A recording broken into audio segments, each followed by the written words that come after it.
How's it going, mates? This is Mrjacharles. We're back with Clannad, with the playthrough that matters, looking after our girl, Nagisa Furukawa, because all the other girls didn't mean jack to me. All the other girls and Tsunohara, who is also a girl in my opinion, didn't matter. It was all for Nagisa. I'm going to commit myself to her before, I don't know, time resets again and then everything gets fucked off. Alright. But previously, we just kind of did some catching up stuff that we've done before. I'm making this the proper playthrough, the Clannad playthrough. So we're doing this all from the beginning, no skipping. And part of me enjoys the no skipping. Part of me gets bored because nothing actually happens before the playthrough actually happens, you know? So, alright, maybe something exciting will happen now. Who knows? This period ends. Again, it's happened so many times. Only one boring hour of school left. Tsunohara's head hangs on the back of his chair. He's sleeping unabashedly. How does he not slip off? With no one to talk to, I go back to daydreaming while gazing out the window. Something came into my view that hadn't been there a few moments ago. I don't know if they only just came up with the hill, but two motorcycles are stopped near the school gates. Even from here, I can see that the riders are young men, both without helmets. One of them waves his hand signaling to the other. The two motorcycles start running wild on the school grounds, their engines roaring loudly. I vaguely remember something similar happening at the end of last year. The culprits that time had been students from the nearby industrial high school, which doesn't really feature anymore. I thought that would come up a bit more. Are they really that pissed off that we're the best school in town? Oh, what's this? Tsunohara's body suddenly fills up my field of vision. You bastard, don't sit on my desk. Come on, man, it's fine. Whoa, awesome, those bikes are loud. Drawn in by the racket, the other guys have also started to gather by the window to see what's going on. There's just nothing more depressing than this. See, the funny thing is, I remember this taking me 4 episodes to get to, and now I'm on the beginning of episode 4, so I must have really sped things up lately. Okay, I need to watch how things turn out? Yeah, that sounds right. Okay, I wonder how the teachers are planning to deal with this situation. So I decide to stay put and see how this whole ordeal turns out. Does Kyo, beat people up because it's funny? Suddenly the spectators in another classroom get incredibly rowdy. What now? One student leans out the window and excitedly points down towards the ground. I look down. There I see the figure of a lone student, calmly walking up to the two guys running wild on their motorcycles. Definitely sounds like Kyo. Is this going to be our introduction to her in this playthrough? Long hair and with a slender body. It was a girl. People are now even starting to cry out in shrill cheers. Woo! That broke my voice box. Wait, that was you? Maybe she's planning on giving them a scolding. No way, this ain't fooling around, you know. Just what are the teachers doing? Not a single one has even so much as shown their face, because they're not qualified, because they're pussies. They were made to be pussies in this school. Ooh, it's starting! The motorcycles come to a standstill right in front of the girl. Both parties face each other. It looks like they're talking about something, although I can't make out exactly what. Tomoyo-san. Oh, this was Tomoyo! Oh, shit! Wait, but what was her story? I thought it was the fact that she was, a star student, and then she had to, give up her life for it or something. Oh, shit, we're gonna see Tomoyo again. I haven't seen her in a while. Kick their asses! There's cheering coming from the classroom below. Kick their asses? What, her? Aha! More like she's the one who's gonna get her ass kicked. You ain't seen Tomoyo like I have. Just for a moment I felt as if the girl smiled. As if she was thinking, this'll be interesting. As for what happened afterward, it was over in the blink of an eye. And before I realize it, the girl is already on her way back, accompanied by grand cheering. Dragging along the delinquents, one with each arm. For a short while, we're both at a loss for words. What? I'm interested in this apparently. This is the perfect way to kill time. I get up from my seat and leave the classroom. Come on, give me a Sprite. I haven't seen a Sprite of Tomoyo in so long. I'm coming too, wait up! Tsunohara runs after me. I'm telling you, that was definitely strange. It's just impossible. Well, let's go check with our own 2 eyes. You know, because we have those. Apparently. Which is good. We get to the hallway in front of the staff room. Spectators have gathered there too. I don't recognize any of their faces, so they're probably all underclassmen. The only 3rd year students down here are Tsunohara and myself. Well, Yeah! Yeah! I haven't seen this bitch in so long. I haven't heard his... I forgot how terrible that intro is with the flu. Yeah! Tomoyo, you look so fucking grumpy. My god. Alright, it was in self-defense. Isn't that right, you two? Yes, we started it. It's not Tomoyo-san's fault. Tomoyo-san? You know her name, so are you two acquainted with her? No, they just asked me my name earlier, so I gave it to them. Isn't that right, you two? Her eyes glimmer. Yee! Yes, that's right. Really now? Well, it looks like these two also regret what they've done, so I'll let you off without punishment this time. But please refrain from such dangerous behavior ever again. Just let us teachers deal with these things, which we couldn't deal with, cause we're idiots. We are fools of the first order. Yes, I'll do so from now on. Well then, please excuse me. Alright. And, as for you two, there's that glimmer again. Yeek! Hey, you. I grab hold of one of the spectators. Who is that? Huh? You don't mean Tomoyo-san, do you? He answered as to say, what, you seriously never heard of her? Tomoyo Sakagami. She's a second-year student who transferred in this spring. Does she always do this kind of stuff? Just occasionally.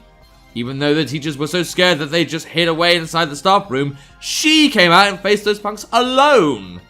She's so cool. If she took even one wrong step, she'd just be an idiot. If she were an idiot, she wouldn't have been accepted into this school. That's not my point, though. What are you guys doing? How am I supposed to get through like this? Yeah, shame it was only for a brief moment there. Pushing her way through the spectators, the girl makes her exit. I fix my gaze upon her back as she leaves. Someone this strange was going to this school? I never knew. Well, I hadn't really been going to school since the spring, so I guess it's natural that I don't know her. With their heroine gone, the spectators also start to leave in groups of 2s and 3s. I'm telling you, it's definitely strange. It's impossible. I'm leaving without you. Hey, wait up! And thus, we also left. That was a pleasant blast from the past, even though... Well, technically I've already done that bit, but I do not remember that for the life of me. Alright, homeroom finishes, finally bringing a close to the school day. Yawn, that was a good nap. Alright, wanna go somewhere, Okazaki? You really are carefree, you know that? Well, we might as well make good use of our time after school and have some fun, right? So, where to? I thought I told you, I'm broke. Oh yeah, me too. Let's swing by the cafeteria then. I bet there's someone still hanging around that'll buy us something to drink. You can't be serious. Anyway, let's go! With nothing better to do, I decide to follow him. Alright, that was a nice thing to do. Hey, buy us some drinks. Tsunohara grabs one of the younger students and begins extorting money from him like a right mob boss. Not just 100 yen, 200. I need 2 drinks. One for me and one for that guy over there. You really are a good kid, you know that? Let us know if you ever need anything. If we can even provide anything to this random guy. We got some real pool outside of school. Know what I mean? Just the other day, this guy picked a fight with me. I put one finger between his brows and then... Boom! The guy's head exploded. Chunks everywhere too. It was pretty brutal. Liar. I glanced at the clock on the wall. 20 minutes had passed and the 6th period ended. I wonder if she worked up the courage to go. I think of the girl I met during lunch. Oh yeah, I forgot Furukawa. That's the girl we're focusing on this playthrough, right? I feel concerned for some reason. I don't know why. I can't help but feel concerned. I turn back and leave without warning. Huh? Where are you going, Okazaki? I hear Tsunohara's voice, but ignore it as I exit the cafeteria. Yeah, he's only my fucking friend. Hoes before bros. No way. Oh well, who cares? Pussy is coming this way. Gotta find my munchies. Alright, I don't know what that was. I walk up the stairs until I reach the 3rd floor of the old building. I think this is where most of the clubs meet. Then I see her. Looks like she's really gonna go through with it. She's standing there on the opposite side of the hallway. What's she doing? I watch her for a while from a distance. It's like a repeat of our morning encounters. She seems frozen in place. The club room sits before her, its door closed. It could be bustling aside with would-be thespians practicing their lines for all she knows. I'm guessing thespian is like actor? kind of thing. Alright, whatever. The mere thought would surely be enough to give her the same out-of-place feeling she told me about this morning. It would definitely be awkward to join a club this far into the school year, so I can understand her hesitation.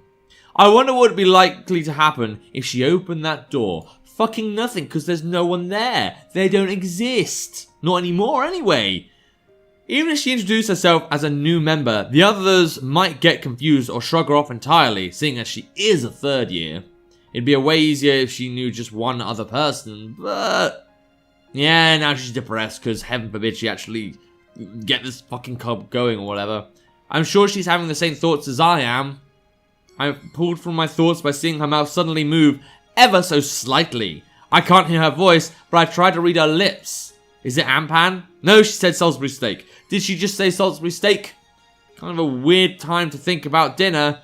Maybe I missed a word or something. I don't really think I caught everything though. Well, regardless of what she said, she seems to have gained some confidence. I guess that's all that really matters. I wonder if there is a kind of like subtle thing that I was meant to understand. Because it's a show don't tell thing.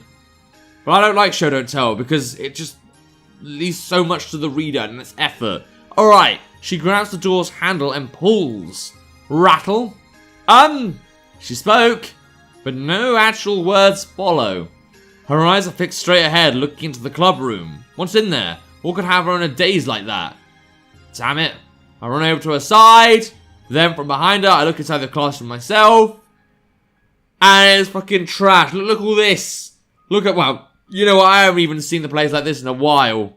I mean, I'm used to like some of the boxes at the back, but like completely filled up like this? That's depressing. A cluttered pile of cardboard boxes. That's all. Although the classroom is supposed to be used for clubs, it seems like it had become a closet of sorts. Now that I think about it, I do vaguely recall someone mentioning that the drama club had been shut down. Oh no, how could they? The fuckers. Meet the fuckers. Well, here they are. I put my hand down onto the girl's head. Oh, hi, I didn't know you were there. Yeah, sorry, I came up to find you, but didn't want to interrupt once I saw you standing here. Why is your hand on my head? No reason, really. I see. Yep. So we stay there for a while, her standing dumbfounded, me behind her with my hand atop her head. Anyone passing by will probably be weirded out by the whole scene. My name's Tomoya Okazaki from Class D.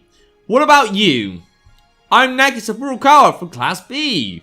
Nice to meet you. Yes, it's nice to meet you too. It's much too late for introductions at this point, but we exchange them anyway. Well, there's a bit of a contrast there. A juxtaposition, if you will. This was the fated day that we met, when the story begins, apparently. So, where could the drama club have gone? Nice to meet you. Huh. Yes, it's nice to meet you too.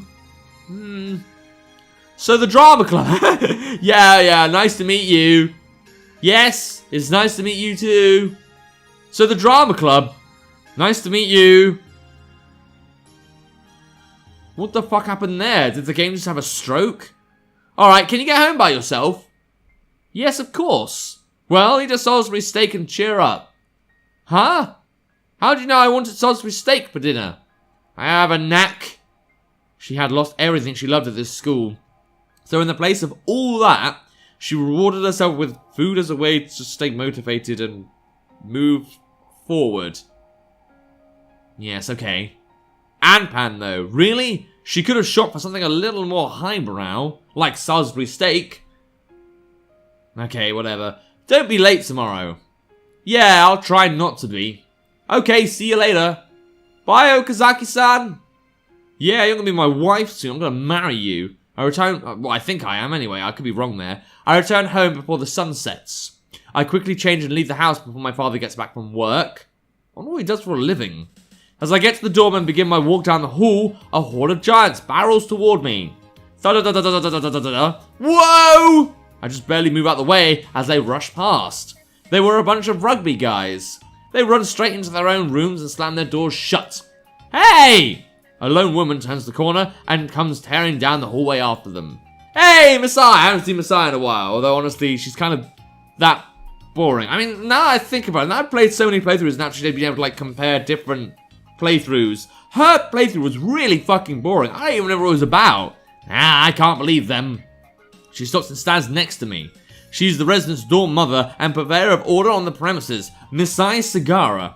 Though I don't live in the dorm, it's impossible to have not met her, seeing as I'm here practically every day. Peeking into the girls' dorm again. What are they, 12? Nearly grown men shouldn't act like they're still in grade school. I gotta talk to her apparently. Alright, you're too easy on them, Misai-san. You think so? She looks at me with an exhausted expression. More a curious one based on the sprite you chose, but okay. Yeah, I mean, they're just dumb jocks who got into this school and their ability to hit other dumb jocks over a leather ball. They won't understand anything unless you beat it into them. Is that really the only way? Yeah, just get like a proper jackhammer. Over their head, destroy them. Their skulls will be minced meat. That's not how I like to do things. Right, but you're also not responsible for a dorm at some fancy all-girls school. You have to do whatever the situation calls for. I guess I don't have a choice then. I'll give them a spanking next time. Yeah, they're gonna love that. They'll just run off again if you do that. What should I do then? Put them in an arm lock until they shape up.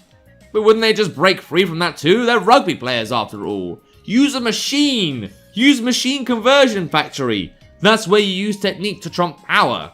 See, just take their arms like this and twist your body to throw them onto the floor. I don't know if it'd be that easy. Ka-chick. What? Are you having a private conversation in front of my room? Yeah, why not? What's up, Peeping Tom? That's a good electro swing song. Huh? Divine. Misai-san grabs Tsunohara's arm. Punishment! Tsunohara's body does a 180. Yeah, you can tell by the fact that I just went bleh. Always nice. Yeah! Misai-san's armbar is locked in tight. Do you promise to never peek in the girls' dorm again? Yes, I promise I won't. Do you swear? I swear. Alright. Wow. Instant results. Yep, and devastating enough to get a false confession. Tsunohara's twitching on the floor. Yeah, he doesn't exactly have a body anymore, you broke it. Yeah, but it's just sad that I have to resort to violence. I never wanted to be that kind of dorm parent. Is that really what they call them in Japan? Sigh. She walks off sighing, as shown by the sigh. Just after that, yeah! Another scream. Eesh, I suddenly feel very bad for this place. She's a fast learner. Hey, did I do something wrong? I'm pretty sure you admitted to it while screaming out in agony. The excruciating pain made it hard to understand what was going on. Yeah, there you go. And now we lie sprawled out on Tsunohara's floor, reading magazines. You know what, for me, that's a good place to end the episode. And, oh, it's the end of the day for me. Jesus, I'm a bit tired. I've been through so much. I did Fuko's today, Fukobuki's True, and that good ending. I've kind of gotten back into the rhythm of things with Furukawa and, like, the bit before her stuff. Man, I don't even know what to expect, because, like, I'm guessing it goes up to May 15th. No, it goes up to May 11th. But weirdly enough, the second last decision I make is, you're a good father. Why are we talking about Furukawa's father or someone else?